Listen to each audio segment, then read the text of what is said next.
Hi and hello everyone. तो बच्चों, इस वीडियो में मैं आपको ये बताने वाला हूँ कि छत्तीसगढ़ का जो सेकंड अलॉटमेंट लिस्ट है वो कब तक आ सकता है। ठीक है, तो जैसा कि आप लोग जानते होंगे, इस साल हमारे यहाँ पे 3 नए गवर्नमेंट मेडिकल कॉलेज ओपन हुए हैं। आप जानते हैं कौन कौन से हैं वो? महासमुंद है, कोरबा है और चंद्रलाल चंद्राकर है, जो कि दुर्ग में है। इनमें पहले ईडब्ल्यूएस की सीट्स नहीं थी, लेकिन अब वो भी आ चुकी हैं। तो हमें पता है कि हमारा महासमुंद हो गया और कोरबा हो गया। इसमें आपको 25-25 सीट ईडब्ल्यूएस के नाम से मिली थी, पहले ही मिल चुकी थी। और आपको कल ही अभी हमारे चंदूलाल चंद्राकर को भी ईडब्ल्यूएस के नाम से 50 सीट दे दी गई है। तो अभी चंदूलाल चंद्राकर में जो टोटल सीट्स हो जाती है वो 200 हो जाती है, मतलब सबसे ज़्यादा सीट्स वाला भी अब कॉलेज हो चुका है। इसके बाद हमारा जेएनएम आता है और बिलासपुर का सिम्स कॉलेज आता है, जिसमें हमारी 180 और 180 सीट्स है। तो अभी सबसे ज़्यादा जो सीट्स है हमारे यहाँ पे गवर्नमेंट मेडिकल कॉलेज में, वो चंदूलाल चंद्राकर में ही है, जो कि दुर्ग में। अब इसका मतलब ये नहीं कि अगर 25 सीट ईडब्ल्यूएस के नाम से आएंगे तो पूरी ईडब्ल्यूएस को ही मिल जाती है, ऐसा बिल्कुल भी नहीं होता है। ईडब्ल्यूएस को जो हमारा स्टेट कोटा होता है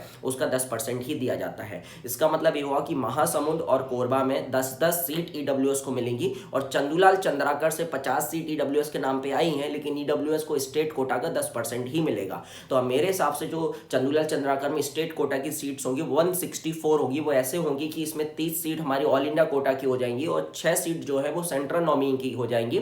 तो 36 सीट को अपन माइनस कर देंगे 200 में से, तो 164 सीट होगी। इस प्रकार से इसका हम 10% लेंगे तो ईडब्ल्यूएस कोटा के लिए यहाँ पे 16 सीट निकल के आएंगे। तो 16 प्लस 10 कितना हो गया? 26 प्लस 10 36। तो ईडब्ल्यूएस के यहाँ पे टोटल सीट्स 36 बढ़ जाएंगी, जो कि सेकंड अलॉटमेंट लिस्ट में इन बच्चों को कॉलेज दे दिया जाएगा। तो अभी जहां तक मुझे याद आ रहा है 77 रैंक तक ईडब्ल्यूएस को मिल चुका था, है ना। तो 77 रैंक तक ईडब्ल्यूएस को मिल चुका था, तो उसमें आप 36 को ऐड कर लेंगे। तो अगर अपन 36 को ऐड करें तो मेरे हिसाब से 113 होता है। इसमें एक दो बच्चे और ऊपर नीचे हो सकते हैं, तो 115 116 रैंक तक ईडब्ल्यूएस वाले बच्चों को, जिसकी ईडब्ल्यूएस रैंक 115 116 तक है, उनको कॉलेज मिल जाएगा। Government medical college second allotment list जैसे ही आएगी उनका नाम वहाँ पे जरूर होगा। 115 या 114 तक तो कंफर्म है, उसके ऊपर भी जा सकता है। ठीक है, अगर इस कुछ बच्चों ने अगर एडमिशन नहीं लिया तो मोपअप राउंड में हो सकता है ऐसा हो जाए। ठीक है, तो यहाँ पे 36 सीट्स ईडब्ल्यूएस की बढ़ चुकी है। बाकी जो भी सीट्स है वो बाकी जो हमारी कैटेगरीज का रिजर्वेशन है उसमें डिस्ट्रीब्यूट हो जाएंगी। अब बहुत सारे बच्चे ये बोल रहे हैं कि सर ये 72% वाला जो रिजर्वेशन है सर, वो उसको तो मंजूरी मिल गई है, कैबिनेट ने मंजूरी दे दी है और 2 दिसंबर को उसके बारे में ये लोग ऑर्डिनेंस भी लाने वाले हैं। तो सर क्या इस बार भी 74% रिजर्वेशन फॉल होगा? तो बेटा बिल्कुल नहीं होगा, इतनी जल्दी चीज़ें नहीं हो जाती हैं। अगर ऐसा होता है तो इस केस में तो इनको जो फर्स्ट अलॉटमेंट लिस्ट है उसको भी कैंसिल करना पड़ेगा। ऐसा बिल्कुल भी नहीं होगा। इस बार अगर हमारे फर्स्ट अलॉटमेंट लिस्ट जो 50% के हिसाब से हुई है, तो इसमें भी सेकंड राउंड में भी जो हमारे अलॉटमेंट लिस्ट आएगा, इस सेशन में जो भी एडमिशन होंगे वो 50% रिजर्वेशन के अनुसार ही होंगे, है ना। और वो इतना आसान नहीं है 74% रिजर्वेशन को लागू कर देना, क्योंकि कोई ना कोई उस पर हाई कोर्ट या सुप्रीम कोर्ट उस पर स्टे लगाएगा ही लगाएगा। ऑर्डिनेंस आने के बाद भी उस पर स्टे लगेगा ही लगेगा। जहां तक मुझे ऐसा लगता है बहुत मतलब गवर्नमेंट को बहुत विचार करना पड़ेगा इस पर कि वो कैसे इस रिजर्वेशन को लागू करेंगे। लेकिन जो भी करेंगे वो नेक्स्ट ईयर होगा, इस ईयर ऐसा कुछ भी होने वाला नहीं है। ठीक है, तो ये चीज़ें हो गई। हाँ, अच्छा, अब हमारी लिस्ट कब तक आ सकती है? तो आपको पता है कि जैसे ही ऑल इंडिया की काउंसलिंग खत्म हुई, उन्होंने ये बता दिया कि किन किन बच्चों ने सेकंड राउंड में एडमिशन लिया है ऑल इंडिया कोटा से। बहुत सारी स्टेट्स ने फटाफट इस पे काम करते हुए अपनी सेकंड अलॉटमेंट लिस्ट जारी कर दी। उत्तर प्रदेश को आप देख सकते हैं, इतना बड़ा स्टेट है, उन्होंने भी अपनी सेकंड अलॉटमेंट लिस्ट की जारी कर दी। महाराष्ट्र को आप देख लीजिए, पंजाब को देख लीजिए, उत्तराखंड को देख लीजिए, बहुत सारी स्टेट्स ने आज और कल में अपनी अलॉटमेंट लिस्ट को जारी कर दिया है। लेकिन छत्तीसगढ़ वालों की क्या ही बात करें, उसमें भी खासकर सीजीडीएमई वालों की क्या ही बात करें।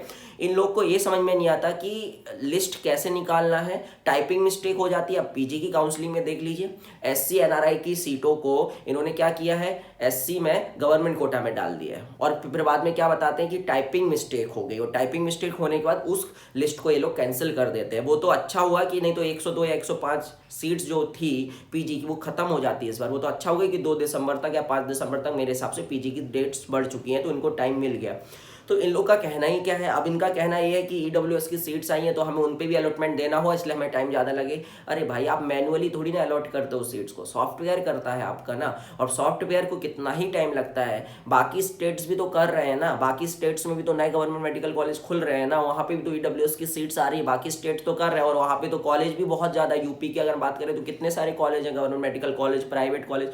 आपके यहाँ तो इतने कम कॉलेज, उसके बाद भी आप नहीं कर सकते। सिंपल सा बोलो ना कि आप काम चोरी करना चाहते हैं, चाहते हैं, आप काम नहीं करना चाहते हैं, आपको बच्चों से कोई लेना देना नहीं है, बच्चा परेशान हो या कुछ भी हो, यार उन बच्चों के बारे में सोचिए जो बाउंड्री पर है, उनको समझ नहीं आ रहा वो पढ़ाई करेंगे क्या करें, उनको कॉलेज मिलेगा कि नहीं मिलेगा। अगर आप लिस्ट दे देंगे तो एटलीस्ट उनको कंफर्म हो जाएगा उनको कॉलेज मिल रहा है कि नहीं मिल रहा है, उस हिसाब से वो अपनी चीज़ों को और कर लेंगे कि भाई हमको पढ़ना कंटिन्यू करना है, कि चलो भाई हमको तो कॉलेज मिल गया है तो अब हमें पढ़ना नहीं है, मतलब वो रिलैक्स हो जाएंगे। लेकिन आप कहाँ सोचो, जब बाकी स्टेट्स कर सकते हैं तो आप भी कर सकते हो। आपके पास हर बार कोई ना कोई नया बहाना रहता है कि हम इस वजह से लेट कर रहे हैं, ऐसा है वैसा है ये है वो है, आप करना नहीं चाहते हो, सिंपल सा लॉजिक है। बाकी स्टेट्स अगर कर सकते तो आप भी कर सकते हो, कोई बड़ी स्टेट नहीं है छत्तीसगढ़, आप तो आराम से कर सकते हो, लेकिन आपको करना नहीं है। तो मैं आपको ये बता रहा हूँ कि मुझे लगता है कि संडे को नाइट में या इवनिंग में आपकी सेकेंड अलॉटमेंट लिस्ट आ सकती है। 2 दिसंबर तक ऐसा कुछ भी नहीं होने वाला है, ध्यान रखिए, 2 दिसंबर तक नहीं रोकेंगे। एनएमसी के रूल्स है उसके अकॉर्डिंग इनको करना ही पड़ेगा पहले, है ना, एडमिशन लेना ही पड़ेगा। ऐसा थोड़ी ना है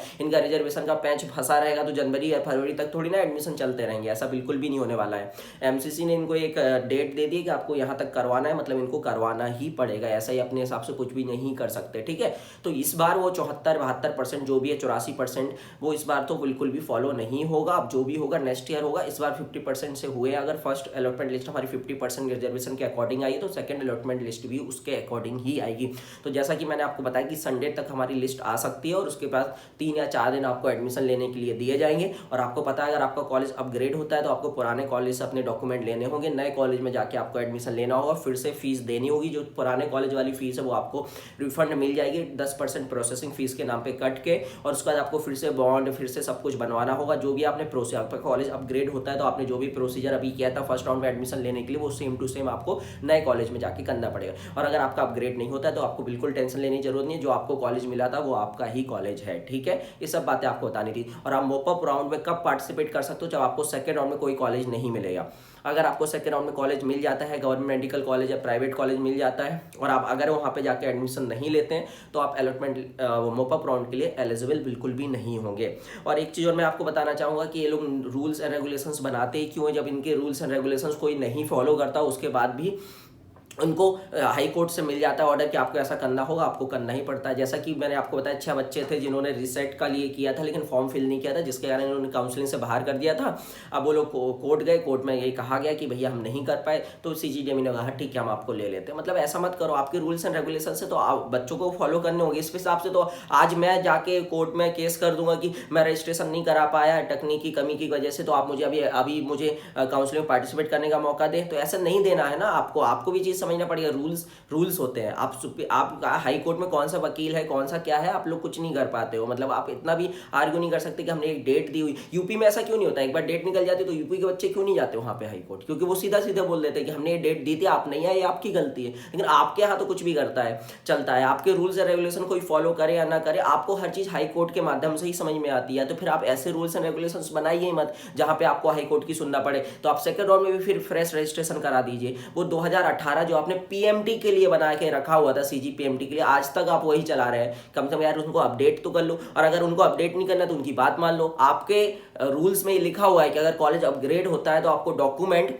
वहां से लेके दूसरे नए कॉलेज में नहीं देने होंगे, वो इंटरनली ट्रांसफर हो जाएंगे। लेकिन आप कहाँ करते हो इंटरनली ट्रांसफर, तो उनके लिए आप नियम कानून को मानते नहीं हो। लेकिन आपका एक छोटा सा कोई नियम कानून ना माने तो फिर आप उसको बाहर कर देते हो काउंसलिंग से। खतरनाक लोग हो भाई। या फिर रूल्स एंड रेगुलेशन आप बनाओ ही मत ना, क्योंकि ना आप फॉलो कर पाते हैं, बच्चे हाई कोर्ट जाते हैं, हाई कोर्ट से लेके आ जाते हैं, आपकी बजा देते हैं, फिर आपको लेना ही पड़ता है उनको। तो आप काहे को रूल्स एंड रेगुलेशन बना रहे हैं, जिसका मन जब हो आप ले लीजिए, आपको क्या है, बस आपको तो उससे मतलब रहता है वो सिक्योरिटी मनी दे दें, और आपको क्या चाहिए वो एप्लीकेशन का फीस दे दे, है ना, ऑनलाइन एप्लीकेशन का जो फीस है वो दे दे, आपको तो वही चाहिए। तो भाई ऐसा मत करो यार, बच्चों के बारे में थोड़ा सा सोच लो, थोड़ा सा एक रात एक्स्ट्रा काम करके इनकी अलॉटमेंट लिस्ट निकाल दो। संडे तक तो दे ही देना कम से कम एटलीस्ट। अब सैटरडे को मत दे देना, आप संडे को ही देना। क्यों? क्योंकि मंडे से बैंक ओपन होंगे, क्योंकि आपको डीडी चाहिए तो वो संडे को बनता नहीं, और आपको तो समझ में कुछ आता नहीं है, इसलिए आप संडे को ही अब दीजिए तो ज़्यादा अच्छा है इनके लिए, ठीक है। चलो, तो यही सब आपको इन्फॉर्मेशन देनी थी आपको इस वीडियो के माध्यम से, ठीक है। मिलते हैं कभी किसी और दिन। बाटा, बाय बाय।